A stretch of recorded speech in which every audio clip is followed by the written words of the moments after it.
أولا موقف الخارجية وموقفي شخصيا عبرنا عنه من البداية بالرفض الكامل والشجب والإدانة لتدخل حزب الله في سوريا، وهذا قلناه مرارا، لا بلا ما تفق، هذا قلناه مرارا وكاين في تقارير موثقة.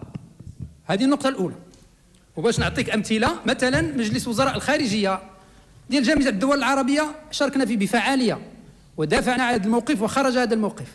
في اللجنة العليا المشتركة المغربية الكويتية والتي حضرت فيها أنا شخصيا مع وزير الخارجية الكويتي سجلناه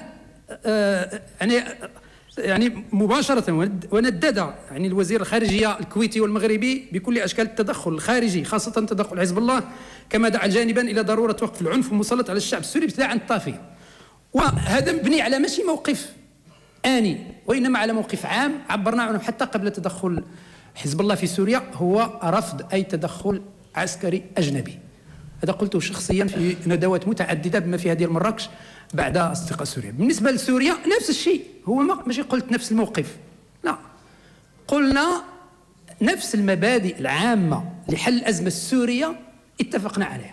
أشنو هي؟ 3 المبادئ وأنا تحدثت عنها قلتها كاع، ولكن عندما ينقل على التلفزة أحيانا تصريح يمكن أن تقطع.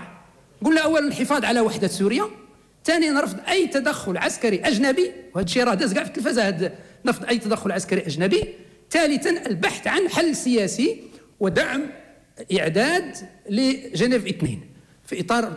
وشنو هو تدخل أجنبي؟ وهذا الشيء تناقشنا فيه أنا ولافلوف مباشرة، هو حزب الله مباشرة، قلنا التدخل ديال حزب الله وناقشنا أنا وياه، فهذا هو المعنى. بذلك موقفنا من هذه القضية واضح لا لبس فيه، ولم يكن هناك أي تغير لا في الأولى ولا في الثانية ولا في الثالثة، إنما يجب فهم الموقف في عمقه كما هو. وشكرا جزيلا.